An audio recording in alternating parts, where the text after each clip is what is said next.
안랩의 지금 위치에서의 흐름에 우리는 이제 전량 차익 실현을 했고 최소 11만 6천 원 이상에서 전량 차익 실현이 됐어요. 물량이 이제 한번 툭 하고 떨어져 내려온 물량, 아무래도 이제 프로그램 쪽에서 만주 이상을 한 번에 던져버리다 보니까 훅 하고 밀렸어요. 개인들끼리 추가라고 여기서 이제 뭐 움직임이 나온다 할지라도 그것은 의미가 사실상 없죠. 의미가 없는 상황이 되고, 요 자락에서 이제 거래를 좀 수반하고 돌릴 거냐, 아니면 바닥 대비해서 2%입니다. 손절 범위도 뭐 잡아야 되고 하기 때문에. 근데 우리는 이제 스윙으로 바꿔놨기 때문에, 그럼 스윙의 기준에서 등락 범위를 3% 정도를 설정을 하자. 2, 3%, 뭐 상황에 따라서는 2% 혹은 3%까지. 그래서 첫 편입의 기준 설정 범위를 어떻게 잡을 것이냐. 그러니까 평균 11만 6천 원 이상에서 평균 전량 차익 실현을 했기 때문에 지금 기준이 이제 뭐 변동성이 이 정도 커져 있는 상태에서는 차익 실현 이후에 3%, 4% 수준밖에 되지는 않아요, 사실. 근데 이제 미끄러져 내려올 때 추가적으로 편입이 될 수도 있고 하기 때문에 일단 발을 담글 수는 있습니다. 그래서 결론적으로 이제 좀 전에 이제 우리가 오전장 포트폴리오 전략을 올려드렸잖아요. 그 올려드린 그 기준에서 놓고 보신다면은 일단은 포트폴리오 설정 범위의 안랩을 단기 10%가 아닌 20%의 기준으로 수익으로 확장하겠습니다. 다만 이제 편입 기준은 문자가 나가야 되겠죠. 그래서 지금 만주를 두들겨 맞다 보니까 이제 정신이 좀 혼미한 상태.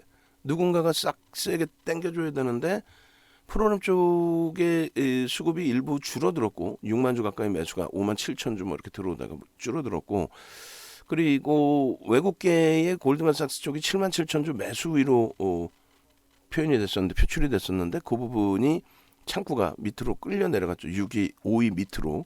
그러다 보니까 일단은 심리적인 면이 좀 부담스러운 위치가 돼요. 자, 안랩에 대해서 다시 기준을 잡아드렸는데 일단은 뭐 문자는 준비를 해놓고요. 문자는 이렇게 준비를 해놓겠습니다. 가격은 뭐 아직 설정이 안 돼서요.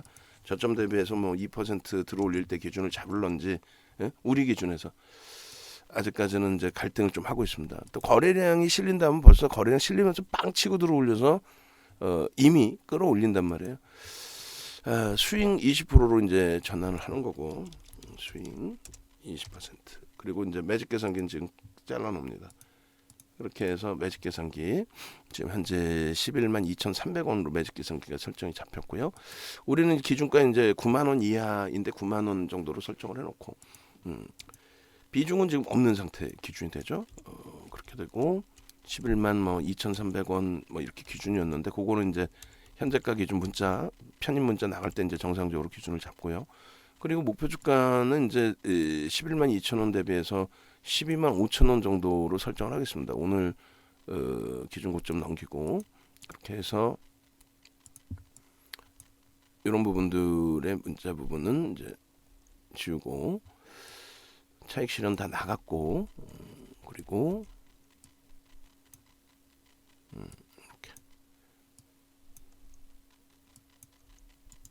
이렇게 해서 이렇게 목표 주가 12만 5천 원 전량 차익 실현됐기 때문에 그 다음 기준을 잡는 거예요.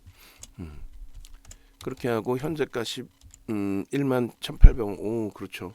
물량이 이제 툭툭 던져지는데 프로그램은 좀 이제 편입이 되지만 틈에 가까운 이제 물량들이 쏟아지는 거예요.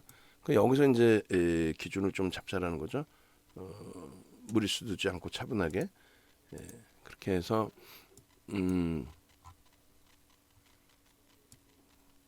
플러스 마이너스 범위 2, 3% 잡고요. 그리고 신규 추가 재편입의 기준을 설정을 하는 거죠. 이렇게 하고, 뭐 순식간에 또 들어올렸어요. 그러니까 뭐 변동성이 좀 확장되어 있는 상태의 기준이기 때문에 이렇게 우리 기준에서는 이 상태에서 편입 문자를 발송을 합니다. 신규 편입자의 기준에 좀 많이 여러 번 나눠서 들어가죠. 뭐 지금 변동성이 너무 크니까 11만 4천, 6천 원, 11만 1천 원, 뭐 좁은 공간에서 다 편입을 할 거예요. 신규 편입, 신규 엔드 추가, 엔드 추가는 없죠. 재편입이죠. 신규 전량 차익 실현했으니까 신규 엔드 재편입 5%. 현재 주가 이제 12만 원 기준으로 설정을 합니다. 그리고 일단은 문자를 발송을 합니다. 그래서 11만 2천 원이 죄송합니다. 11만 2천 원. 이제 그렇게 해서 목표 주가 이렇게 1차적인 편입의 기준을 설정한다. 이렇게 해서 문자를 발송을 하고요. 그리고 나머지 설명 부분을 다시 쭉 잡아드립니다. 왜 여기서 변동이 확장돼 있고 눌림목이 나오는데 왜 여기서 편입의 기준을 설정을 잡느냐. 그런 기준점이 명확해야 되겠죠. 조금 이제 오전장의 안랩에 대한 차익 실현을 단행할 때 그때 이제 기준을 설정해 드려서 잡아 드렸었는데 일단은 이렇게 문자부터 발송을 하고 5%부터 편입을 하나씩 들어갑니다. 그래서 물량이 없으셨던 분들은 이제 편입하신 분들은 이제 조금 있다가 편입 비중 어느 정도 얼마 가격에 편입했다. 기존 물량 혹시라도 가지고 계신 분들 계시면은 올려주시고 차익 실현하셨으면 차익 실현도 올려주시고 그렇게 해서 이제 안랩을 실질적으로 편입을 하고 계시는지를 확인하고 차분차분 대처하는 걸로 기준을 잡을 테니까요. 그렇게 해서 설정 범위를 잡아가자 이렇게 말씀드릴게요. 지금 이제 꽉 멈춰져 있는 거죠 사실상. 지금 뭐 프로그램 쪽에 수급은 조금씩 들어오는데 자 일단 뭐 하나하나 기준을 잡아서 좀 설정을 해서 놓고 볼게요. 우리가 이제 지금 시장에서 많이 나오는 이야기가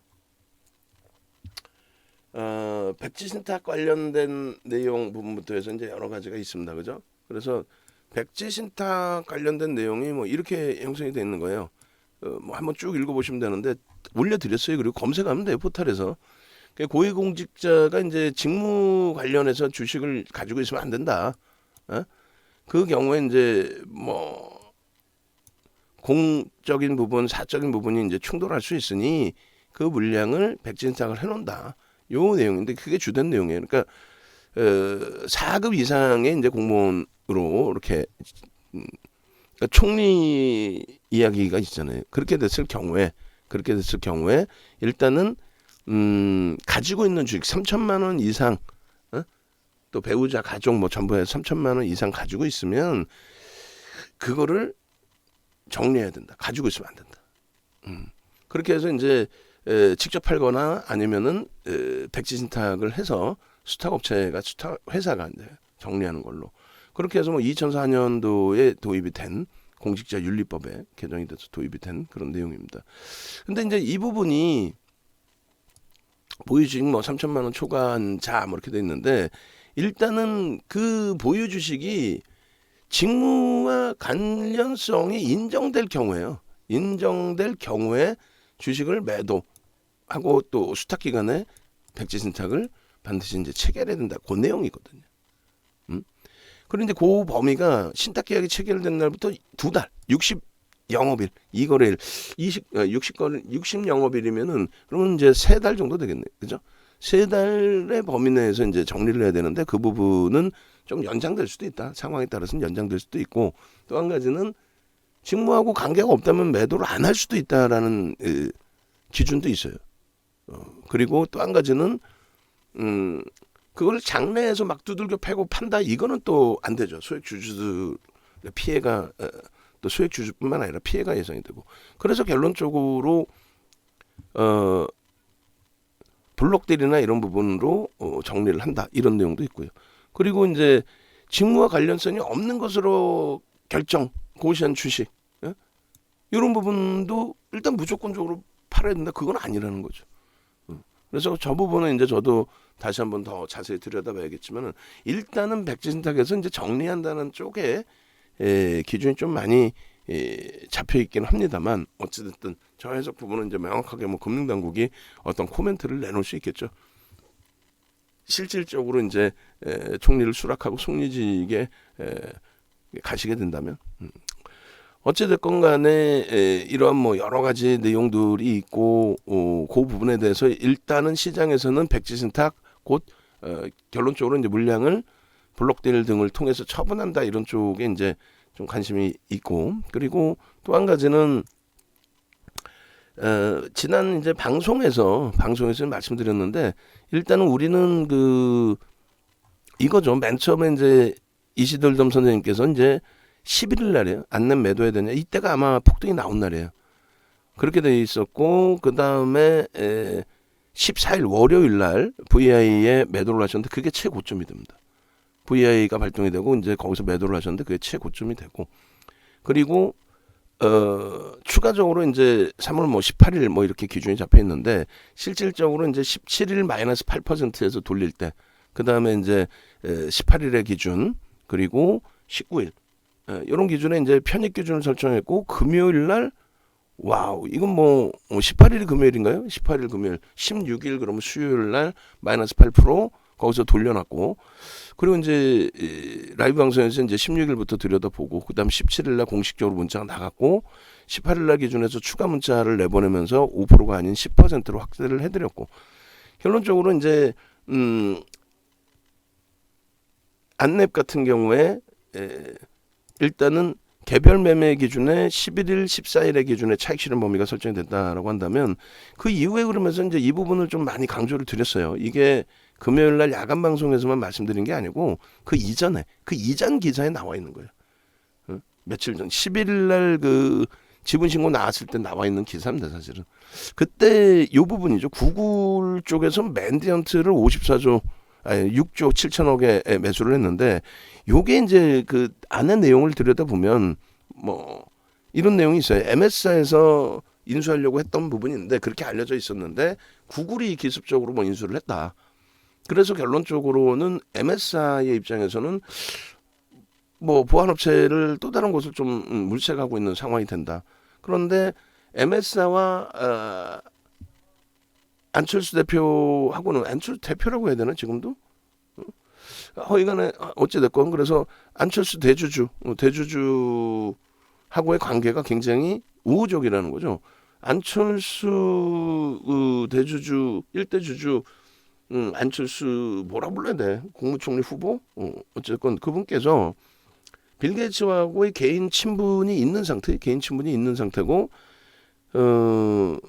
그리고 이제 빌 게이츠 쪽의 권유를 받아서 동그라미 재단을 만들어서 지분이 동그라미 재단이 9.99% 3대 주주입니다. 그렇게 돼 있는 상태인데 그러니까 28%가 이제 대주 지분인 건데 사실상 그런데 지금 금요일 날 블록딜을 통해서 마감 동시효과에 1,000만 주짜리에 마감 동시효과에 120만 주가 체결이 돼요. 그게 누구예요? 그게 골드만삭스란 말이에요. 그래서 앞전에 JP모건이나 모건 스탠리가 죽어라고 사놓은 3월 초순부터 해서 3월 특히 이제 14일 이후에 JP모건하고 모건 스탠리가 이제 죽어라고 7% 정도 사놨거든요. 그 7% 사놓은 물량을 한 방에 마감 동시효과에 돌려주는 거죠, 저쪽으로. 그러니까 뭔가의 이해관계가 있었겠죠. 야, 니들이 좀 장래에서 사줘. 그럼 우리가 몇 월 며칠 날 시간 마감 동시효과에 받아갈게. 그렇게 되면서 그 물량이 떠넘겨진 상황입니다. 떠넘겨졌다라기보다는 그쪽으로 넘어간 상태. 그렇게 해서 3월 예를 들면 1일부터라고 기준을 잡으면 JP모건이나 이런 쪽에 이제 기간별 수급 동향을 볼게요. 3월 1일부터 블록딜을 하기 전날까지 17일까지 이렇게 하면은 JP모건이 이렇게 많은 물량을 46만 주를 샀어요. 아주 짧은 기간에 그죠? 4거래일 만에 46만 4.6%. 모건 스탠리가 4.6%고 그다음에 JP모건이 4.6%고 그다음 모건 스탠리가 앞전 거를 떠나서 18만 주, 15만 주, 33만 주. 그러니까 두 군데가 JP모건이나 모건 스탠리가 이제 계열인데 그쪽으로 따졌을 때 8%를 산 거죠. 거의 8%를 사재끼고 사모으고 그리고 한투도 꽤 많은 물량을 가지고 있었고 이게 이제 18일 날 다 넘겨지는 거죠. 18일 날 골드만삭스로. 그래서 골드만삭스가 한 방에 120만 주 편입한 게 되고 JP모건 쪽이 44만 주 넘겼고 또 모건 스탠리가 이날 35만 9천 주를 넘겼고 메릴린치도 그 앞전에 이제 메릴린치가 매도를 하는데 이걸 다 받아놨어요. JP모건, 모건 스탠리 이쪽에서. 결론적으로는 뭐 어찌 됐건 어떻게 모은 물량이든 골드만삭스가 다 가져가고 오늘 7만 7천 주를 또 사요. 근데 마감 동시효과 그 화면을 보면은 지금 이렇게 돼 있어요. 그 마감 동시효과의 매수 잔량이 10만 1,700원에 28만 3천 주고 그 밑에 또 16만 주가 있어요. 요걸 합산해서 추가적으로 더 산다면 44만 주를 살 수 있는 여력이 있는데 물론 그것을 꼭 위로 산다라는 보장은 없죠. 예를 든다면 이런 내용이 듭니다. 주가가 수급이 이렇게 공격적으로 들어오면서도 주가가 밀려있는 흐름, 특히 여기에서 메릴린치 20만 주 매도를 JP모건, 모건스탠리가 다 잡아간 흐름 속에서 이렇게 눌러놓고, 그러니까 메릴린치가 집어던지고 밑에도 받아간 거죠. 그러니까 지금 기준에서는 다시 차분하게 정리를 해드리면 지분 신고가 두 군데서 나왔단 말이에요. 근데 이 두 군데서 물량을 다 넘겨준 건지 아니면 한 군데 남아있고 한 군데 매수했던 거 추가 매수했던 걸 넘겨준 건지 그건 뭐 좀 확인을 해봐야겠습니다만 공시가 나오겠죠. 이제 지분 공시가 나올 겁니다. 그 목적이 이제 어느 거냐. 한간에는 이제 금요일까지는 그렇게 크게 알려지진 않았어요. 오늘 이제 변동성이 월등히 커지니까 오늘 더 말들이 나오겠죠. M&A설이 이제 계속 나올 거란 말이에요. 안철수 대표의 대주주, 1대주주의 지분이 좀 낮은 상태에서 사이버 보안에 대한 그 내용들이 맨디언트라는 업체를 6조 7천억에 인수할 정도로 부각돼 있다. 부각돼 있는데 갑자기 이제 뭐 영국의 자산운용사도 작년에 매집이 돼 있고 올해 들어서 또 매수의 기준이 잡혀 있으니 그렇다면은 이거 적대적 M&A를 하는 거 아니냐. 뭐 백지신탁해서 물량이 어느 쪽으로 뭐 블록딜로 만약에 나온다 한다면 또 안 나오더라도 장래 매수를 통해서 잡아가서 뭐 적대적 M&A를 부를 수도 있다. 이런 내용이 하나 있고 그러니까 이제 주가가 변동이 커질 거다. 위로 커질 거다라는 내용이 있고 또 한 가지는 제가 이제 해석을 해드리는 거예요. 이거는 시중에 나와 있는 내용이고 제가 이제 해석해드리는 범위는 일단 MSI의 그 빌 게이츠 쪽이 우호적이라고 그랬잖아요. 그럼 지금 빌 게이츠 쪽에서 사는 거일 수도 있어요.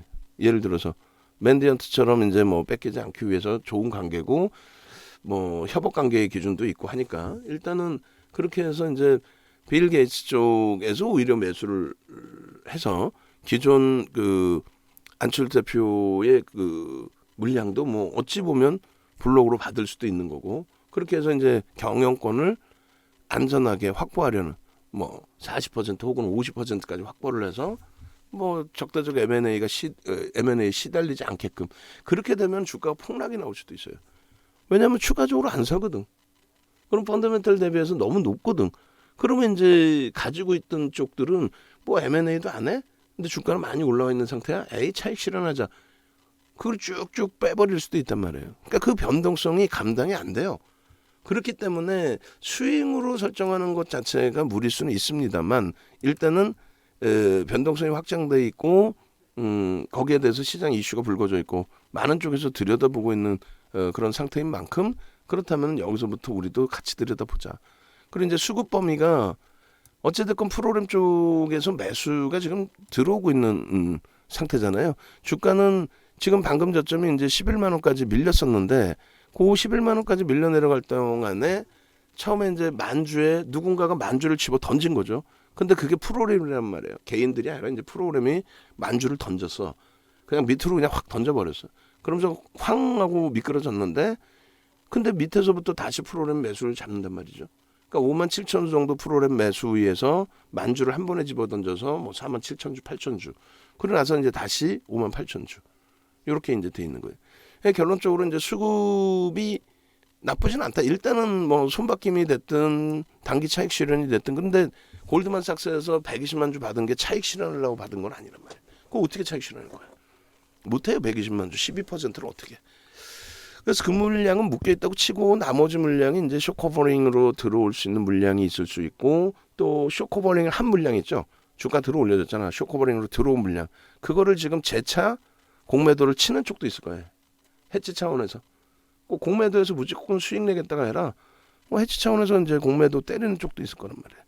그래서 결론은 공매도를 단행하는 쪽과 쇼커버링으로 물량을 사는 쪽과 그 다음에 지분을 확보하기 위해서 매수하는 쪽과 엉켜 있는데 지분 편입하려고 매수하는 쪽도 뭐 그냥 저가에 차분 사면 되죠 뭐. 물량 한꺼번에 사는데 귀찮다 그러면 뭐 위로 한 방에 다 사버리고 끝. 응? 지금 골드만삭스가 그렇잖아요. 지금 77,000주 사고 그냥 멈춰버렸잖아. 뭐 그 물량이 금요일날 그 들어온 물량이 아니라 또 다른 데서 들어와서 그것에 대한 차익 실현 범위를 또 설정하고 있는 거인지는 모르겠습니다만, 그죠? 그렇게 돼 있고, 일단은 결론적으로 우리 입장에서는 이제 수익 범위에서 좀 나누어서 들어가겠다는 거예요. 나누어서. 응? 수익 범위에서 나누어서. 그래서 일단 이슈가 불거져 있으니 어느 쪽에 이슈가 될지 모르지만 변동성이 하방으로도 튈 수 있다라는 거는 일부 염두를 해두고, 그리고 보통 때는 20%면 10% 들어가고 5% 5%인데 여기는 네 차례 나눠서 들어가는데 그 과정에서도 비이성적이다라고 하면은 잘라낼 수도 있어요. 또 위로 가파르게 올라가면은 20%도 안 채우고 차익 실현도 할 수 있습니다. 그렇게 해서 이제 요자락에서는 편입의 기준. 그래서 12만 원, 11만 2천 원의 일자 편입을 잡아놨고, 만약에 이제 11만 원 수준까지 밀려내려서 11만 원 명목 가격, 조금 전처럼 뭐 11만 700원에 내려오면은 이제 2% 등락 범위가 되니까 고자락에서 프로그램이 더 들어오는데 미끄러져 내려오는 흐름이다. 그럼 고자락에서 이제 편입 기준 잡습니다. 그리고 이제 소문이 나면 날수록 얘는 어떻게 되겠어요? 소문이 나면 날수록 계속 변동성은 일단 확장이 되겠죠. 그리고 신문 내용이, 보도 자료가 어떻게 나오겠어요? 안랩 쪽에서 내지는 않습니다. 그렇다고 해서 다른 쪽의 의도를 가지고 누군가 내지도 않아요. 다만 시가총액 1조가 넘는, 특히 또 시장에 관심이 좀 많이 집중되어 있는 안랩의 변동성이 나와? 왜? 적대적 M&A일 수 있어? 외국계에서 12%를 샀어? 별의별 얘기가 나오겠죠. 그래서 우리는 그 외국계에서 12%산 거에 대해서 다시금 말씀드리는 것처럼 일단은 뭐 적대적 M&A일 수도 있는데 그럴 가능성은 좀 제한적이 보이고, 오히려 이제 백기사가 들어왔을 가능성은 좀 더 있죠. MS 쪽에서 앞전 보안업체 이제 물량 인수하려다 이제 못했던 부분에 대해서 안랩 쪽의 우호관계, 협업관계는 가져가겠다. 그래서 지분이 좀 약하니까 우리가 좀 더 사주자. 그렇게 해서 이제 진행이 돼 있을 수 있습니다. 거기에 특히 이제 백지신탁이 나오게 되면 그렇게 되면은 진짜 시장에서 뭐 M&A 얘기가 불거질 수도 있으니까. 그리고 외국계로 넘어갔을 때 지금 안랩이 보안 프로그램을 무료로 좀 뿌리고 있잖아요. 그거 이제 돈 내고 쓰세요 하면은 실적 부분도 더 확장될 수가 있죠. 돈 내고 쓰세요 하면 이제 안 쓰고 다른 업체 무료 쪽을 쓸 수도 있겠지만, 어찌 됐든 결론적으로 화제가 돼 있고 거래대금이 최상위에 놓여져 있고 해석 부분은 뭐 분분한데 누가 오를지는 뭐 결과물로 나오겠죠. 그래서 성공했다 뭐 이런 부분이라든가 여러 가지. 그래서 결론적으로 일단 주봉에서의 이 흐름, 우리가 최근에 이제 많이 겪었어요. 그런데 우린 전량 차익 실현했으니까 편해지잖아요. 그래서 이 흐름은 특히 이제 프로그램 쪽의 수급이 포함돼서 움직임이기 때문에 조금 프로그램 물량 대비 0.6% 대비해서는 과하게 변동성이 낮다 할지라도 일단은 뭐 긍정적으로 해석해서 대처한다, 이렇게 말씀드립니다. 그래서 요 범위에서 이제 그 잘라드리는 설정 범위는 이래요. 일봉 기준부터 쭉 놓고 보시면 거래 대금이 가장 중요하다. 그래서 그 앞전에는 이제 희한한 그 수급 범위 때문에 이제 우리가 들여다봤잖아요. 희한한 수급 범위라는 게 JP 모건과 모건 스탠리가 3, 4거래일 만에 4, 5거래일 만에 8%를 산 거예요. 장내에서. 그 8%를 산 흐름이 여기라는 거죠. 거래 대금은 안 터져 있었고, 그렇게 되면 시장에 소문이 좀 들라 있는데 8%라는 건 어마어마하거든요. 근데 1000만 주짜리다 보니까 수량으로 80만 주뿐이 안 돼. 그러니까 시장에서도 80만 주? 뭐 이렇게 돼버린 거죠. 어쨌든 그 저 범위에서의 거래는 제한적이었어요. 저 범위에서.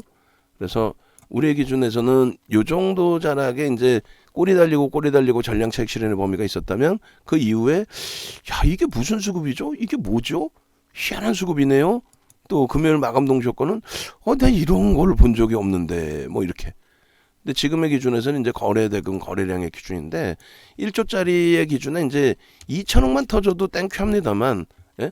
지금 기준에서는 이제 3천억 정도 터져주면 뭐 상당히 긍정적으로 해석을 할 수 있다라는 거고, 그 거래량 부분이 이제 200만 주 정도고, 조금 더 높게 설정을 한다면 이제 300만 주 정도. 근데 300만 주 넘기면 이제 3천억을 훌쩍 넘기죠. 그렇게 해서 일봉의 기준점에 요 흐름이 개배된 부분까지 있는데, 주봉 월봉에서 이제 보셔도 될 거고요. 그 요 흐름이 거래를 수반하고의 흐름이기 때문에 긍정적으로 해석을 한다. 미끄러져 내려갈 때 프로그램 쪽이 이제 더 사느냐?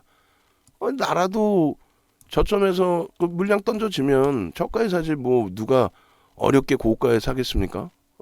지분을 확보하고 하려고 한다면 귀찮으면 한 방에 위로 막 쌓아올리고 하겠지만, 그래서 일단은 떨어질 때 물량 던지는 쪽과 그다음 받는 쪽이 얼마 전에도 손바뀜 속에서 메릴 린치 매도할 때 JP모건이나 모건스탠리는 고마워 나 밑에서 살게 던져주네 이러한 흐름, 그런 범위에서 이제 해석을 할 수 있는 기준이 된다라는 거고, 지금 현재 이제 11시 05분의 기준이죠. 일봉의 기준입니다.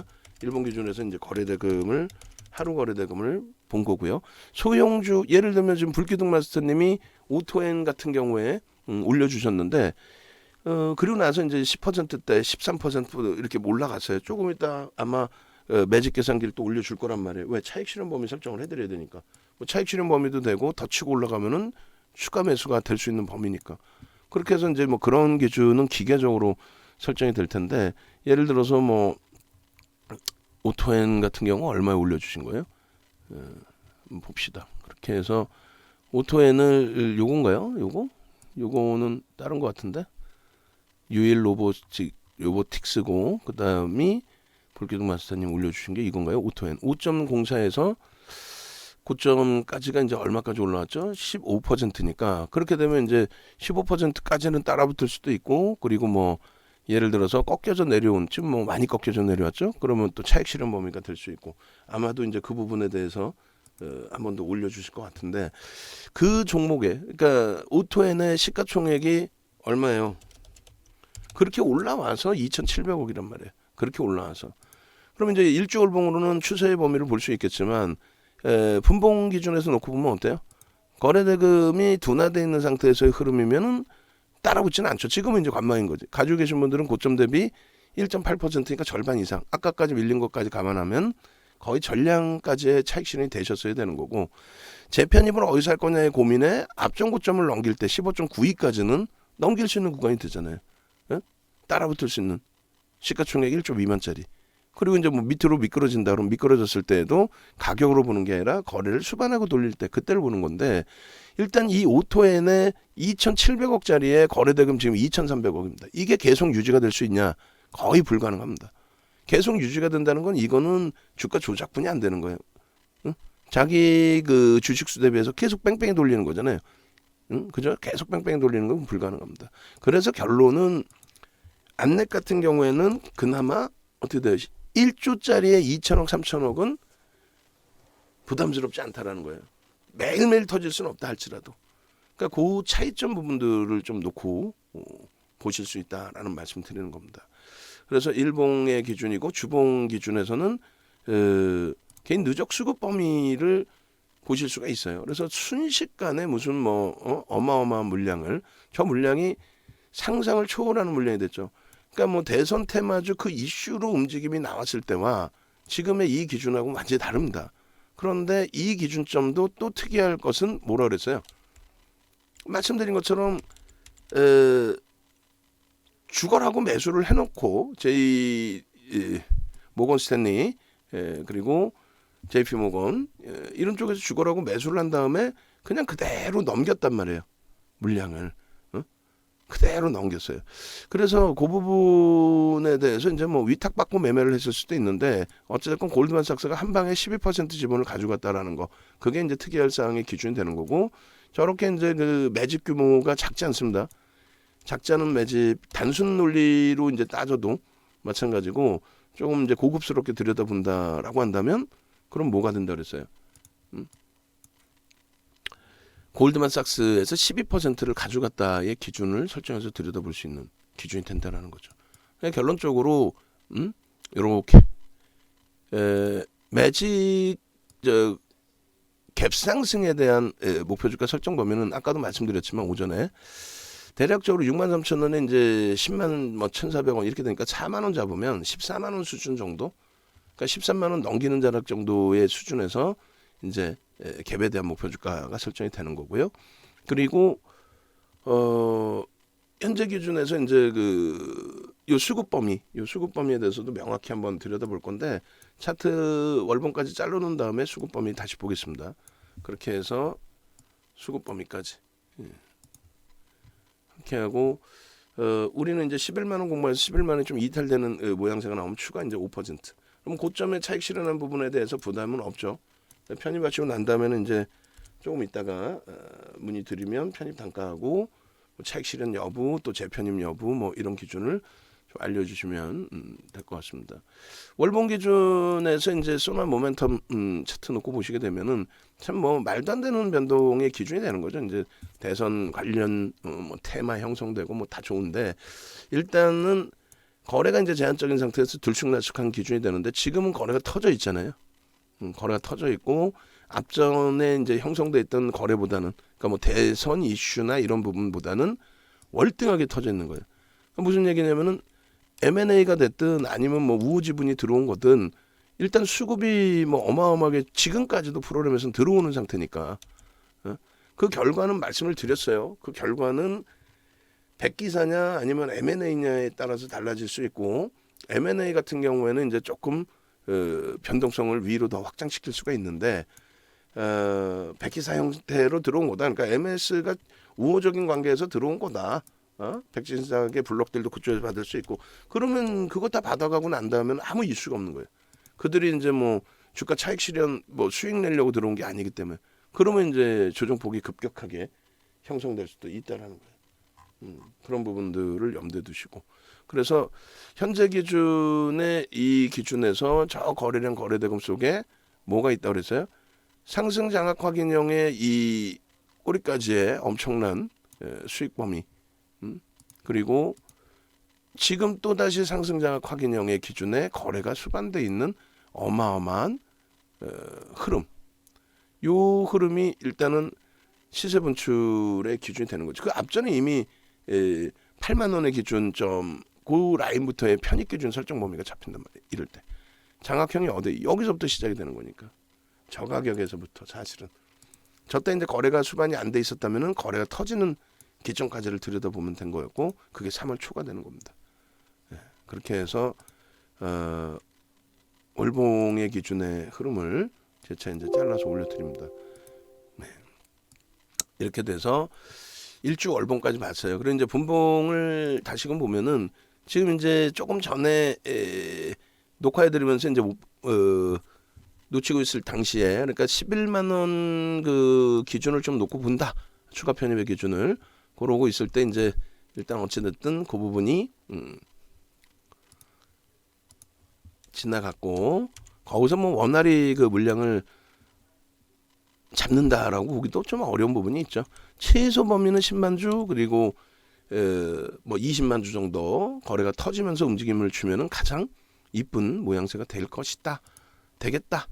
요 기준을 설정을 해드리는 겁니다. 그리고 변동이 이제 그 제한적이잖아요. 지금 뭐 프로그램 통해서 추가 편입하는 쪽도 눌림목을 이용해서 이제 편입하는 기준이 있고 뭐 물량을 더 사야 되는 쪽은 유통 물량이 지금 줄은 상태니까 그냥 위로 이제 뭐 아름아름 기계적으로 사는 부분도 있을 수 있고 어쨌든 그 크로스 발생돼 있는 상태에 영선 다시 넘겨주는 흐름 그리고 이제 거래량이 수반되는 흐름 그렇게 해서 우리는 최고점의 기준은 안 따라붙습니다. 12만 500원의 기준은 안 따라붙고 그리고 이제 최저점까지 내려갔을 때의 고민을 좀 해볼 거고 추가 편입에 있어서 그리고 저 매직 계산기를 이제 지금 위치에서 좀 캡처를 합니다.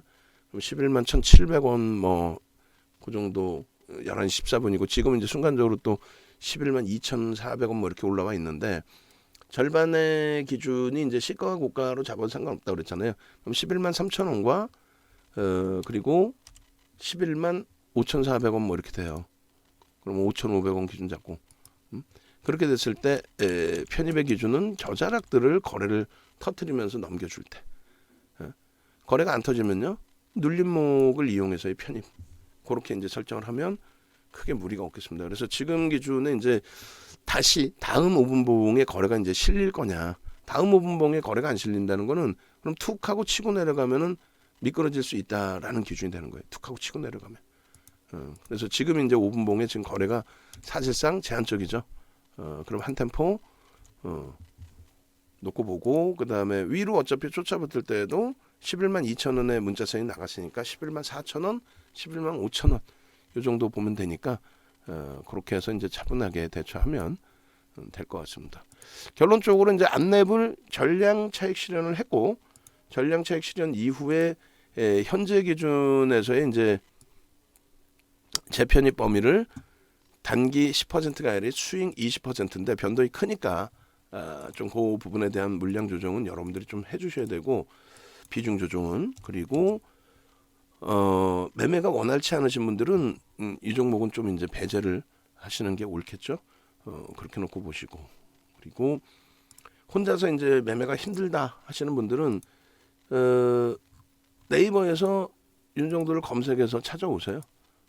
그렇게 해서 찾아오시면 홈페이지에 전화번호가 나옵니다. 그럼 그쪽에 전화하셔서 나 함께 가고 싶다 말씀하시면 돼요. 그래서 이제 뭐 오늘 LG노텍의 사상 최대치 신고가 랠리가 있었고, 그리고 또 DBI텍의 강도 있는 또 주가 변동이 있었고, 안랩에 대해서 뭐 또다시 11일 14일의 기준, 그리고 차익 실현, 그리고 밑에서 8% 밀리다 돌리는 흐름에 라이브 방송에서의 편입 기준, 그리고 그 다음날 공식적으로 문자 매매 사인, 그리고 오늘 10%의 비중에 대해서 평균 11만 6천 원 이상에서 전량 차익 실현, 그리고 재편입, 그 기준을 다시 설정하고 있습니다. 오른쪽 하단에 전화번호 있으니까 LG노텍 같이 신고가 랠리, 또 이번 장에 이제 잘 버텨준 뭐 하이닉스 같은 종목, 하이닉스, 그리고 안랩 같은 이제 변동성 종목에서의 기준 함께 가실 분들은 연락 주시기 바랍니다. 그리고 이제 교육방에 계신 분들도 내가 라이브 방송에서 변동성 매매도 같이 하고 싶다, 또 주력주에 대해서 이제 가끔씩 투매하거나 내동 매매하시거나 하는 부분을, 그 부분을 좀 안정적으로 같이 가지고 가고 싶다 하시는 분들은 VVIP 방으로, 라이브 방으로 넘어오시면 되겠습니다.